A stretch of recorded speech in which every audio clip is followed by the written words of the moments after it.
জেগে ওঠো বিবেক ২০২১ সালে আমি রচনা করি।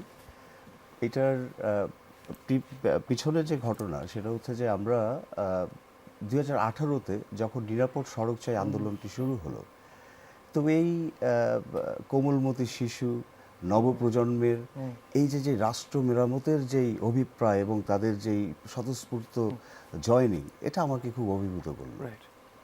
তো চিন্তা করলাম যে কীভাবে তাকে আরও আরও ইন্সপায়ার করা যায়, কি হতে পারে। তো তখন আমার আমি বাংলাদেশ, আমার ডাকনাম যুদ্ধ, এটা আমার আমি বাংলাদেশ এর আগে আমার ডাকনাম লজ্জা ছিল, এরপরে যুদ্ধ। সো যুদ্ধটা সাদার সাথে কালোর, প্রতারক অগ্রজদের সাথে দেশপ্রেমী অনুজদের যুদ্ধ, তারপরে আগামীর বাংলায় এই প্রজন্ম কি কি রেখে যাবে সেটার একটা প্রতিফলন ওখানে ঘটেছিল। কিন্তু এবং সব থেকে ইম্পর্টেন্ট যেটা ছিল যে ওরা আজ ড্রাইভিং লাইসেন্স চেক করছে, গাড়ির লাইসেন্স চেক করছে। স্বৈর শাসকেরা না আবার ভাবছে যে ওরা না হয় বাচ্চারা না আবার হুজুকে সরকার পরিচালনার লাইসেন্স চেয়ে বসে। তো এবার ভাবতে অ্যাকচুয়ালি দেখলাম যে না, ওখানেই শেষ। তো তখন ভাবছি যে কেন এটা ফার্দার এগোলো না। তারপরে সমাজে এই ধরনের অযাচিত কাজ হচ্ছে দিনের পরে দিন। তো ভাবতে ভাবতে তখন দেখতেছি যে আসলে বিবেকের যে জায়গাটা, তো এইটাকে নিয়ে একটু কাজ করা দরকার।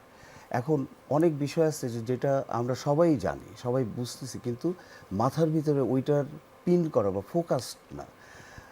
হয়তো কোনো না কোনো কারণে একটা কাজ সবাই করতেছেন যেটা অ্যাকচুয়ালি করা উচিত ছিল, ওটা করছেন না।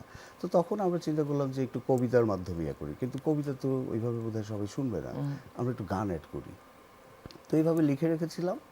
তো পরবর্তীতে নীলম সেনের সাথে আমাদের একটা কর্পোরেট যে কোনো একটা মিটিংয়ের পরে এই সাংস্কৃতিক বিষয়ে কথা হতে হতে তখন আমি ওনাকে ইমেল করি, and then we are here today. Right.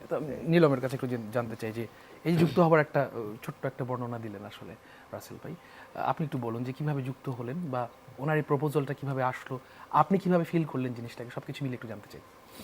Rasel Shahriar ভাইয়ের সাথে আমার পরিচয় আসলে অক্টোবর মাসে। সো অক্টোবর মাসে তখন ওনার সাথে আমার অন্য একটা বিজনেস রিলেটেড মিটিং হচ্ছিল।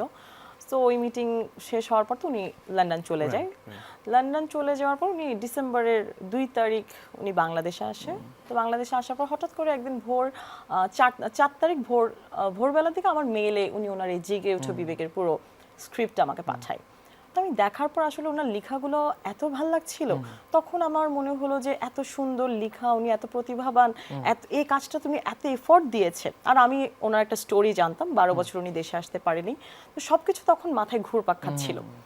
তখন থেকে আসলে আমি মনে মনে চিন্তা করে রেখেছিলাম, ওনাকে আমি বলিনি যে এই প্রজেক্টটা আমি আমি যদি এই প্রজেক্টের সাথে যুক্ত হয়ে যদি এই প্রজেক্টটাকে যদি সুন্দর একটা আলো দেওয়া যায়, তো কিভাবে এটা করা যায় অনেক প্ল্যানিং করছিলাম, তখন ওনাকে বলিনি। বাট এরপরে ওনার সাথে আমার দেখা হয়, তো আমি ওনাকে বললাম যে ভাই আপনার লেখাগুলো আমার এত ভালো লেগেছে, এত ইন্সপিরেশন মানে কি লেখা, তো আমি চাচ্ছিলাম এই প্রজেক্টটা আমি আপনার সাথে কাজটা করতে চাই। তো কিভাবে করা যায়, আপনি কবিতা করবেন, তার মাঝে আমাদের গানগুলো থাকবে। তো এইভাবে করে আমরা প্ল্যানিং করলাম। দেন আমি অনেকজনের সাথে আসলে এই বিষয়টা নিয়ে মিটিং হয়েছে, কিন্তু অনেকের মধ্যে তো এই বিবেকটা ছিল না যারা এই বিবেক নিয়ে কাজ করবে। পরে হৃদয় যেহেতু আমার ফ্রেন্ড, আমি হৃদয়ের সাথে ব্যাপারটা ডিসকাস করলাম, এন্ড হৃদয়ও তখন আমাকে খুব কোঅপারেট করলো যে আপু খুব ভালো একটা কাজ, আমরা চলো একসাথেই করি। এই দেন এটার জার্নি শুরু হলো। দেন এটার মাধ্যমে 10টা কবিতা, 10টা গান আছে রাসেল শাহরিয়ার ভাইয়ের লেখা, গানগুলো ওনার লেখা। আমি কিছু 4-5টা গান আমি নিজে সুর করেছি, কিছু গান ও সুর করেছে, আর 4টা গানে আমি ভয়েস দিয়েছি। হৃদয় হাসিন, একটু আপনার কাছে যেতে চাই। আপনি একজন অসাধারণ ট্যালেন্টেড ডিরেক্টর, আপনার অনেকগুলো কাজ আমার শোনার সৌভাগ্য হয়েছে, রোমান্টিক গানগুলো স্পেশালি। আপনার অ্যারেঞ্জমেন্টটা অনেক বেশি সেন্সিবল, অনেক বেশি এন্টাইসিং। একটু জানতে চাই সেটা হচ্ছে যে প্রত্যেকটা শিল্পীর একটা ক্ষুধা থাকে দেশের জন্য কিছু করবার, সত্য কথাটা বলবার, ফ্রিডম অফ স্পিচ, সব কিছু এই প্রজেক্টের সাথে আছে আর কি। আপনার উৎসাহের জায়গাটা বা আপনার যে হয় না যে একটা ব্যাপার, একটা এইবার কিছু একটা করতে হবে একদম আউট অফ দ্য বক্স, অনুভূতি জায়গাটা জানতে চাই।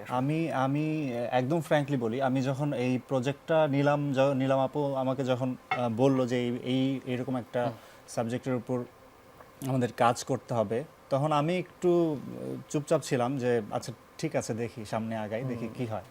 তো রাসেল ভাই আসলো, লন্ডন থেকে রাসেল ভাই আসলো, নীলাম আপু আসলো, আমার স্টুডিওতে আসলো।